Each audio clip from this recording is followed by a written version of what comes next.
Ndabaramukije mu izina ry'umwami wacu Yesu Kristo. Izina nitwa Alain Michel Bigirimana.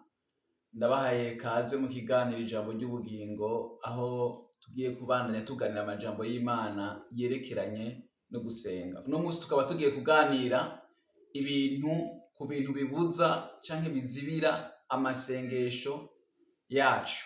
Mbega nibihe bintu bizibira amasengesho yacu? Reka turabe muri Yesaya igice ca 59 umurongo wa 2. Aravuga ngo ariko ibigabitanyo vyanyu nivyo vyabatandukanije n'Imana yanyu, kandi ivyaha vyanyu nivyo vyabakingiriye mu nyonga hayo, bituma yanka no kumva. Rero ikintu ca mbere kizibira amasengesho ni icaha. Icaha muri kino gihe benshi ntibakunda kuvuga ku caha. Iyo uri kuravuga ku caha benshi ntibakunda kugutegera amatwi, ariko icaha bitezwa kukivuga, kuko icaha ni ikintu kiza gitandukanya umuntu n'Imana. Ariko Imana yarungitse Yesu kugira ngo ashireho ikiraro kiduhuza n'Imana biciye mu maraso yiwe. Ariko nubwo bimeze gutyo, ntidukwiye kubandanya tuba mu vyaha. Pawulo avuga ngo ntitwacunguwe kugira ngo tugume mu vyaha. Ijambo ry'Imana rero ngaho riravuga yuko ibigabitanyo vyanyu nivyo vyabatandukanije n'Imana yanyu. Aha ni Yesaya yariko arabwira Abisirayeli, kuko hari igihe bavuga ati turatakamba ntiwumva, turasenga ntutwishyura. Ariko Yesaya avugishijwe n'Imana arababwira ngo ibigabitanyo vyanyu nivyo vyabatandukanije n'Imana. Aha ku gice ca mbere ku murongo wa mbere aravuga ngo ukuboko k'Uhoraho ntikwabaye kugufi ngo kunanigwe gukiza, n'amatwi n'ugutwi kwiwe ntikwapfuye ngo kunanigwe kumva. Ni ukuvuga ngo ariko aravuga Yesaya inzitizi zabaye kugira ngo Abisirayeli ntibishugwe amasengesho yabo, kugira ngo imitwaro yabo ntiyishugwe, kugira ngo amasengesho yabo Imana ntiyumve. Yesaya yarababwiye ngo ibigabitanyo vyanyu. Rero bene data, ikintu ca mbere kizibira amasengesho ni ubuzima bw'ivyaha. Iyo umuntu abaye ubuzima bw'ivyaha, iyo umuntu abaye mu caha, ico kirazibira amasengesho. Dukwiye kurondera kubaho ubuzima bwejejwe. Ijambo ry'Imana yavuga hariya mu Baheburayo igice ca 12 ku murongo w'14 ngo dukurikirane kugiranira amahoro n'abantu bose bo n'ukwezwa, kuko utejejwe atazoraba umwami. Umuntu wese yakiriye Yesu Kristo akwiye by'ukuri kumugira umwami mu buzima bwiwe, akamuha vora y'umutima wiwe, y'ubuzima bwiwe, akaba ari we ayitwara. Umwami Yesu akagutwara aho ugomba. Benshi bagomba ko Yesu babera umukiza, abakize ingwara, abakize ibyago, abakize umuriro, ariko ntibakeneye yuko Yesu ababera umwami. Naje kugutumira muri kino gitondo kugira ngo umenye neza yuko ukwiye Yesu Kristo kumuha ubuzima bwawe, apana mu majambo gusa, ariko no mu bikorwa akakubera umwami, akakuganza, akagaba imvugo zawe, akagaba ivyiyumviro vyawe, akagaba ibikorwa vyawe. Nukuri ukwiye gukuraho ikintu cose kizibira amasengesho yawe. Ijambo ry'Imana rivuga ngo amasengesho y'umunyavyaha ni igisesema imbere y'Uhoraho. Vy'ukuri turakwiye kwegera imbere y'Imana, turakwiye kwegera Imana dusazishije ukwera, dusazishije vy'ukuri umutima utanduye. Ijambo ry'Imana rivuga ngo hahigwa abafise imitima itanduye, kuko aribo bazobona Imana. Turakeneye vy'ukuri kubaho ubuzima bwejejwe, ubuzima butarimwo ivyaha.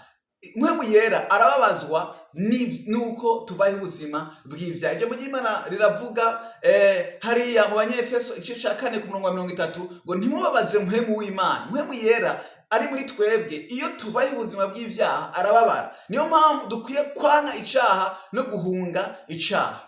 Ariko iyo bishitse ugacumura, ukavuga nabi, ukiyumvira nabi, turafise amaraso y'umwagazi w'intama w'Imana ya Yesu Kristo. Ayo oye urayahamagara kugira ngo akweze agutunganye ibyaha byose ubikure. Mugabo ntidukwiye kwitwaza amaraso ya Yesu kugira ngo tubeho ubuzima bw'ibyaha. Umuntu nakwiye kuvuga ngo ninacumura ndaza kwihana. Umuntu nakwiye kubaho ubuzima bwo kubabaza umwami Yesu ngo ubuntu burahari, ngo amaraso yarahari. Oyaye, Yesu araraba pozisiyo y'umutima wawe. Ntukwiye kubaho ubuzima bwo gucumura ibigirankana ngo Imana yaza kumbabarira, ngo Yesu yarabambwe ku musaraba, ngo ndaza kwihana, ugacumura ibigirankana, ugacumura ku ntumbero. Umviriza, hariho difference cyane, hariho itandukaniro byo gukora ibyo kuba mu buzima bwo kuba mu cyaha no kugwa mu cyaha.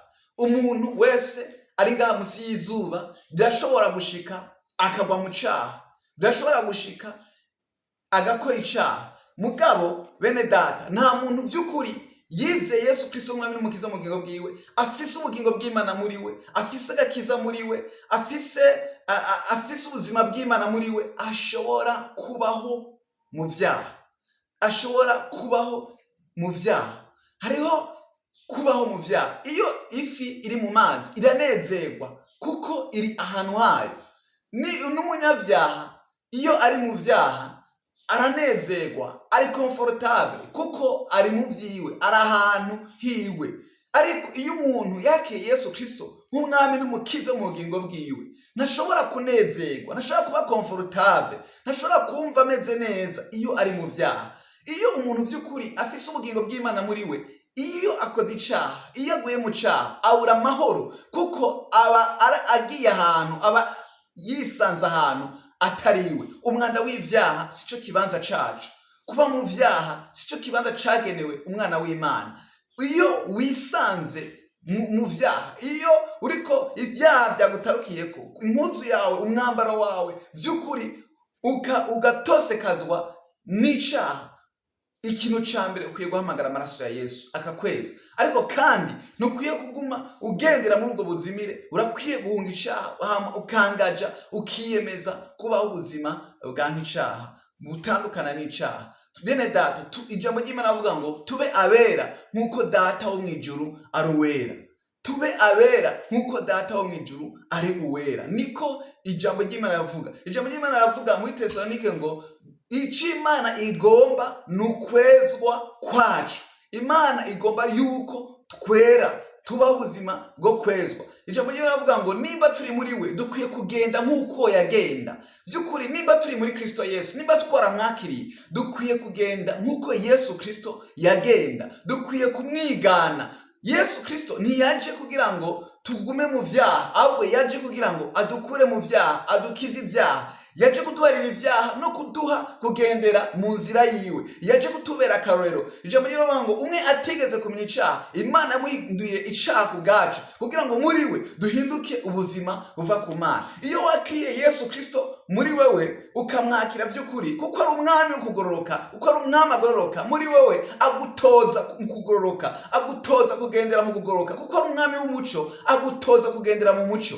Aranka umwiza, nawe arakwangisha umwiza. Rero nimba by'ukuri ukeneye gukurikira umwami Yesu, ukwiye by'ukuri gufata icemezo cyo kubaho ubuzima bwejejwe, cyo kubaho ubuzima bumwubaha.